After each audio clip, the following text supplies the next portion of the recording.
I'll never forget the first time I walked into a magic shop. I had been interested in card tricks, and I walked into this magic shop and I had no idea what I was looking at. I was just looking at all this stuff in these glass cases. But the guy who owned the shop was there, and he was so nice because I would just point at stuff and he would go, "Let me show you a few things." And I'll never forget, because I remember seeing this stuff and it completely blew my mind what I was seeing. And I knew at that moment that I had to share that with other people. That was like, I don't know why I felt that way, but I just knew that it was so special and it was so unique that other people had to see this too. Hope, I'm going to ask you to select a card, but I want you to pick a number card, okay? Don't pick a picture card, and I'll explain why in just a second. And this is going to be something that I can see, everybody can see. We will all participate. It is completely up to you. Which one are you going to go with? The 4? All right. Yeah. This is a much of a trick. That's right. So I'm going to give you the pin, which I just uncapped. Don't mark yourself on accident, but in relatively big bold letters, so that you can either this way or this way, whatever. All I want you to do is I want you to write your name in so that everybody can see it. You'll show it all the way around. Everybody will get a peek at it. Once you're done, I will take the pin. Ah, very good. I like that. I'll take the pin. Actually, you just show the card around. Make sure everybody knows what it looks like. All right, now. I'm doing the pin back ball. Alright. So we've got the 4 of hearts. We have your writing on it. You guys got it? Yeah. See what it looks like? You'll be able to identify this in just a moment. Now, the reason I have you write your name on the card, Hope, is because this way there's no doubt about it. This is the one and only card in the entire world that looks like this one. Oh. Wow. Well, unless I've ever written on another card. do you write on cards normally? No. Okay, I didn't think so. All right, so this is the only one. Well, probably very few. So, so we'll take this card, the 4. I'm going to place it right about there. All right, Hope. This is, and I forgot to tell you this, but this is the fastest card trick in the world. Okay. Are you ready? Mm-hmm. All right. Whenever you're ready, all you have to do is say, "Go." No, I just. Oh my God. Go. Boom! When you said go, just like a lightning bolt. Just like a lightning bolt, the card that you saw go in the middle of the deck, that card jumps out of the middle of the deck all the way back to the top of the deck. Now, it's funny because when people see this, the first time it's usually like you don't know what to expect. Yeah. There's sort of a surprise moment. It kind of usually a stunned silence. That was it, right there. I've learned that you have to do this more than once. The second time, this is way more impressive because the second time, you know where we're headed with this. The second time, you're looking at all the details that you could have missed the first time. Hope, whenever you're ready, say go. Go. Boom, just like a bee sting, your card jumps out of the deck all the way to the top of the deck. There you go. Now, there's sort of a human nature thing going on at this point because I've done this long enough to know that everybody's kind of going, okay, how the heck is he doing that? So here's what, at least the analytical, critical-minded thinkers are going, all right, how the heck is he doing this? And they will usually come up with a couple of different theories. Theory number 1, this guy's really fast. I wish I were that fast. I wish I could move so fast that you couldn't perceive it. I am not that fast. Theory number 2, this guy can distract my attention over here, and when he distracts my attention over here, he does some funny business with the deck. Yeah, that is a far better theory. Theory number 2. So before we go any further, Hope, you're writing on your card. That is yours, yes? Mm-hmm. So as long as we all know where the card is, we're good. Yep. Okay. All right, Hope, here we go. Are you ready? I'm ready. Hope, do you know where the card is right now? I think it's in your right hand. In my right hand? Left hand. Left hand. I'm not sure. This hand. Left hand. Left hand. Left hand. Very good. So you think it's in this hand right here? Yes, that hand. Okay. Okay, we have some other people who are going, no, he stole the card away when we weren't looking. So I'm going to show it to you again. I don't want you to have any question. You can see your writing on the 4. No doubt about it. So watch very close. I'm going to lose it in this pack and dump all of these into the middle of this pack. So here's the situation. Not your card. Not my card. Just wanted to check. Hope. Not your card. No. All right, Hope, here we go. Watch super close. I'll do it slow. Watch just like this. That's pretty much all it takes. That's one that comes out of the deck, all the way Now you mark the card. You made it easy to follow from the one side. I will also mark the card. I will not write on it because you've already done that, but I will mark it. I'm marking it by literally bending it in half. So from the one side, it has your writing on it. It has your name. From the other side, do you see the giant bend in the back of the card? I want you to watch real close. There's the giant bend right in the back of the card. Here we go. Watch it super close. You might see it happen. It's just a tiny little shake. When I give it a tiny little shake, that card jumps out of the deck right about now. Watch for it. No. See it? There's the bend in the back of the card. There's the writing on the face of the card. Here is Hope's card, souvenir of the occasion. Just for Hope, a round of applause for Hope, everybody. You know, I'm completely fascinated by playing cards. If you stop and look at the history of playing cards, from the fact that playing cards used to be hand-painted works of art. I mean, literally, to own a deck of playing cards, you had to have, it was a major status symbol, much less to invite over people to play card games. And then if you look further into what playing cards are about, from how they represent a calendar to the different kings and who they represent in history, I'm just completely fascinated by the entire world, and that's what kind of one of the reasons that I got into this. Charlie, you're gonna help me. Charlie, what I'm gonna do is I'm going to I'm gonna go like that through the cards so that the cards just kind of fall off my fingertips. Whenever you feel like it, you're just gonna say stop. Okay. We'll stop the cards. So what I'll do is I'll go like this, you'll say stop, and then I'll just kind of break the cards so that you can see wherever you stop me. Okay? Just, all I want you to do is I want you to see one card, lock it into your mind. All right. Tell me when to stop. Stop. To stop right there. Can you All right. see it? Yes. Lock it into your brain. Do you want that card or do you want a different one? Let's do a different one. Okay, that's fine. Good choice. Excellent. I'm going to go like this, say stop for me. Stop. Just stop right there. How about that one? Is that the same one? The same one. Did you do the same one? You stopped me on the same card? That is crazy. Seriously? Do you want a different one or you want to go with that one? I mean, here's the weird, Do a different one. All right, we'll do it one weird more stuff happening in this house right now. We'll do it one more time. Tell me to stop. Stop. To stop right there. Stop it. Are you got it? Did you see the same card again? Okay. All right, here's what I want you to do. I want you to take the pack. I want you to, all I want you to do is I want you just to hold the pack just like so. All right, all I'm going to do is I'm going to, okay, I'm going to go like this. We're going to kind of trap the cards like so. Now, I'm going to ask you some questions, but I'm not asking you to answer out loud.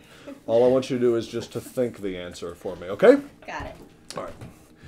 So if your card, in fact, let me do this. If your card is a red card, I want you to think that it's a hot card, and if it's a black card, I want you to think that it's a cold card. So it's either a hot card or it's a cold card. It's either a black card or it's a red card. It's a hot card or a cold card. Just think whether it's cold or hot. Just concentrate on the color. Okay. It's going to be either the clubs are rounded cards. They have the rounded corners, and the spades have the sharp corner. So it's either it's rounded or it's sharp. Just think rounded or sharp. Just try to see the image of the suit in your mind, rounded or sharp. Rounded or sharp. All right, it's a number card or it's a picture card. Just concentrate on whether it's a number card or a picture card. Actually, do me a favor. Try to see the card in your mind. Just try to see it like it's on a giant movie screen in your mind so you can see it right now. Okay, hold on a second. I got an idea. Let me try this. All right, you have an important job. Okay, I'm gonna sit this right. Hold your hands like so. So like this. I'm gonna give you these two. Okay. I'm not gonna. Don't look. I'm not gonna do this. I'm gonna have you help me do it. Okay. So two different cards there, and I don't want you to look at what they are yet. You'll see them in a second. One of those two cards, and this is I'm getting ready to explain something to you that is completely unique to every person. It's completely different for everybody. I don't know that it's going to work for you, but I'll just kind of explain the way it typically works. One of those cards is going to feel out of place to you. It's going to feel like it doesn't fit. And some people feel as though one card is heavier than the other. Some people feel a tingling sensation in their finger. I don't know what it is for you. Some people just go with their pure intuition, but one of those two cards is going to feel, for some reason, like it just does not feel right. Which one feels out of place? I'd say this one. That one right there feels. I'm gonna put it right there. Now, you've been thinking about one card this entire time, in a nice, loud, clear voice, so that everybody knows what it is that the card that you were thinking of. Say it out loud so that everybody can participate. 7 of clubs. The 7 of clubs. Hold on, before you do that, before you do anything, let me ask you a question. The one that you said felt out of place is not a 7 of clubs. It is a black card though. Does this card mean anything to you? Yes. What is this card? That's the one I saw the first 2 times. This is the first card that you were concentrating on. Okay. The 7 of clubs was the one that you wanted to focus on, though. Yes. Do you think it's possible? Do you think it's possible that you could like hone in on that you could just like let that intuition just come through? Do you think that you could do that? It is maybe possible? Maybe. Let's see how you did. Can you make the couch disappear? The hardest part about learning something new, especially when it comes to sleight of hand or card tricks or anything like that, is doing it for the first time. Because you don't know how people are going to react. And the first couple of times you're scared that you're going to totally screw up. But you have to be willing to kind of get through that, because you might have those moments where things don't go well. But ultimately, if you put in the time, then you learn how to maximize some really nice moments and get some really great responses. Drew, reach out and touch one for me. You can touch anyone that you want. Sorry. Good song. Which one do you want to go with? This one right here? I'm going to place this card right there. Okay. Did you see it? No. Okay. Didn't see it. All right. Take this pen. And in big bold letters, leave this flat on the table, but right across the back there where there's a kind of centered, just write your name for me, and relatively large enough so we'll be able to see it. All right. Trubu, since that's my name. All right. So that's my actual name. Is that what you go by? Yeah. All right. Yeah, you gotta call him Drew. Drew Booski. Droobs. All right. Druby. Yeah. So you don't know what it is, though? No, it's all right. Birth certificate. Yeah. It's on it, is it now? I call and you got it changed. Do you? All right. So here's what we're gonna do, Drew. We're gonna go through the cards again. We're gonna have you select another card, but we're not gonna have you select a card from the cards face down. The face down card is a mystery card. Okay. It has your writing on it, Yeah. so we will be able to identify it later. But it's a mystery card now. What we're gonna have you do is we're gonna have you go through the cards facing up. Okay. So you can actually see the cards. When you see one that you want, all I want you to do is touch it like you touched the other one a moment ago. So reach out and touch any card that you would like. 7 of diamonds. Do you want the 7 of diamonds? Just remember, 7 of diamonds, 7 of diamonds, 7 of diamonds. All right. So 2 cards have been selected. 1 card which you wrote your name on, but we didn't look at it. Could be anything. Yeah. And a card that you picked from a face-up pack, the 7 of diamonds. No way. No. No. Well, you may be jumping ahead, Drew. You just gave me the look. I gave you the look there. Well, let's find the mystery card first. Drew. Boo. Here's the mystery card. Yes. Your card, the unknown card, and then the other card that you selected was the 7 of diamonds. Now, if I turn this card over, and it's the 7 of diamonds. No way. That's the what I'm looking for right there. Slow. That would be impressive, yes. Yeah. Well, let's see how we did. What?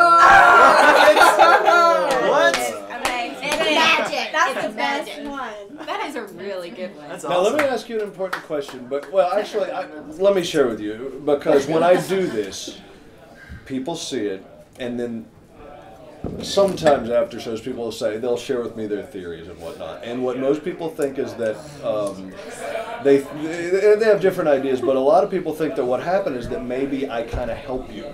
Maybe I make you pick a specific card or something like that. So I'm going to explain this to you without explaining it to you. Okay. So I'm going to kind of bring you up to speed, but I'm not going to tell you the secret. So it has nothing to do with me, because I can't make you pick a card. It has to do with your writing. So I tell you what we're going to do. We're actually going to use your card. We're going to guard it for future reference. It has to do with your writing. When I say it has to do with your writing, what I mean is you could have touched any card. It didn't make any difference. Your signature would have ended up on that card. And that doesn't really sound like it makes any sense. That's not much of an explanation. So what we're going to do, we're going to go back through the cards again. Have you select another card. Okay. Okay. And I will just kind of guide you through this. Okay. So we're going to go back through the cards like we did a moment ago. All you have to do is reach out and touch one. Touch it. Reach out. Touch it real good. Oh, you people. All right, so check this out, Drew. King of Hearts. Nothing altogether all that special about the King of Hearts until I rub it against the Seven of Diamonds. And when I do that, what happens is your signature comes off. No, what? Stop it. No. It's gone. It transfers. The signature itself, though, what happens is the signature itself jumps No over way. No Are you freaking kidding way. me? No way. King of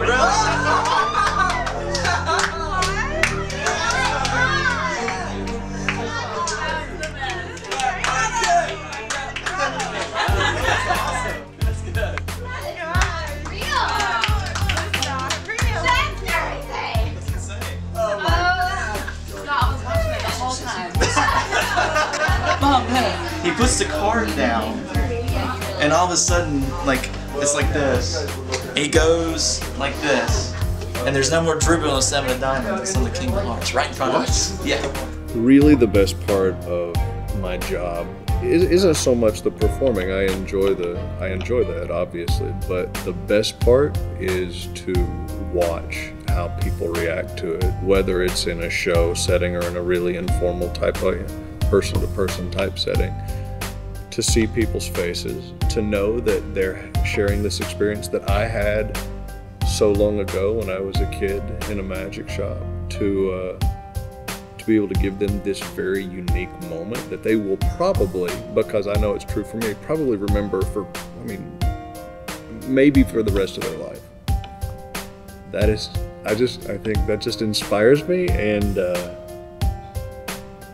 ultimately it's what I do, why I do what I do. All right, Ryan, I'm going to place, in fact, what I'm going to do is I have a card, I'm going to put a big question mark on it, and the question mark, I wrote something on the back side of this card. It is a prediction of something that I think is getting ready to happen, and I'm just going to place the prediction right there on the corner of the table there. So now I have some little small pieces of cardstock, little business card size piece of cardstock with different numbers on them. There's 16 different choices. What we're going to have you do, Ryan, is we're going to have you make a couple of different choices. And I think, based on your choices, I think it's going to have something to do with my prediction. So now let me kind of explain to you what I'm going to ask you to do. In just a moment, I'm going to ask you to select some numbers, but here's how this is going to work. So we're going to have you select some numbers, but we're also going to, the ones you don't select, we're going to eliminate those. The way this works is, so for instance, in this first row, 1 through 4, I'll ask you to choose one of those. If, for instance, you decide on the 1, and don't let me influence you, it's totally your choice, but if you decide on the 1, what we will do is we will eliminate 2 through 4, take those up. And we will eliminate 5, 9, and 13 and get rid of that row as well. And then we'll move to the next row, have you select 1, and do the same thing. So we're going to end up selecting numbers and eliminating a lot more. Okay? So we'll start with row 1 through 4. Ryan, which one would you like to keep? 3. That's what I was thinking. 3. Yep. Oh, he said 4. 3. Always go. Three's Always go fine. odd. Three's fine. Always go on. So we're going to keep 3, which means we will get rid of 1 and 2 and 4. And that means we're also getting rid of 7, 11, and 15. All right. So the next row has number 5, a 6, and an 8. You know that answer, Brian. What? It's, You know the there's only answer. one number to choose there. There's only one. There's only one. There's only one. Ryan Wilson. You're going to go with the 5. All right. So we're going to... There's only one. That's right. So we're going to get That is his rid... last name. We're going to get rid... The proper Nice. I like that. We're going to get rid of 6 and 8, and we're going to lose 9 and 13. Now, the next row has a 10 and a 12 in it, and whatever one you pick here is going to automatically do this. leave you with 1. You gotta do this one. So either 10 or 12. Which one would you like to... 12. You're going to go with 12? All right, so we're going to get rid of 10. 10. Okay, all right. All right, hold on. This is up to you. This is your choice. I will not influence you. I will try not to influence you. It's completely your call. 12. You're going to go with 12. So we're going to get rid of 10. 10. All right. Which one do you want? 12. All right, we're going to get rid of 10, and we're going to get rid of 16, and that leaves 14 sort of by automatic choice. So here are the numbers. Now, different people believe that numbers mean different things. Some people believe in numerology and all sorts of different stuff. They believe that there is some sort of a meaning behind these numbers. Do you have a lucky number? Probably. 5. So some of these, like for instance, this number actually did kind of mean something to you when you selected it. All right, Yeah. Let's see by chance, what do we have? 5 and 14 is 19, and 3 would be 22, and then if you add 12 to that, that would be, what is that, 34? Yes. Is that Sure, I correct? didn't go to So college. so 5 and 14 is 19, 3 is 22, plus 12 is 34. 34. I wrote you a little note on the back of this. Would you, in a nice, loud, clear voice, read out what it says on the back of the prediction card? What does it say? I predict the total of your selected numbers will be 34. Now, here's the thing about that. It's one thing to be able to predict that, but in order to predict that, you have to know exactly what he's going to do before he does it.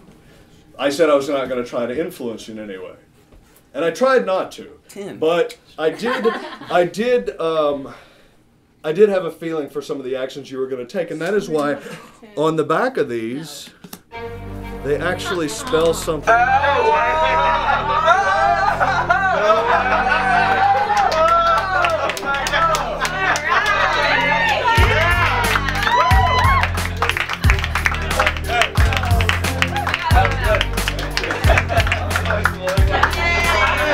So, who or what is the CardShark?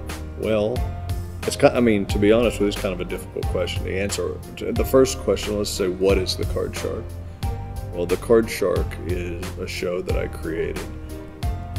It's a live, interactive sleight-of-hand show that is based in the world of con artists and hustlers and scammers and fortune tellers and professional gamblers and magicians, and you kind of get to dive into this world, a sometimes dangerous world, but you get to do it in a pretty funny and interesting way and get to experience some really cool stuff. Now, who is the CardShark? Oh, golly, ultimately, I guess the CardShark has developed over the last 22 years of doing what I do.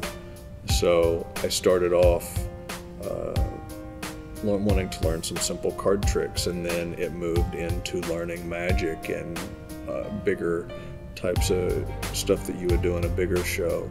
And it has come full circle to be this guy who has these really fascinating, unique skills that can do these things that people think are pretty cool.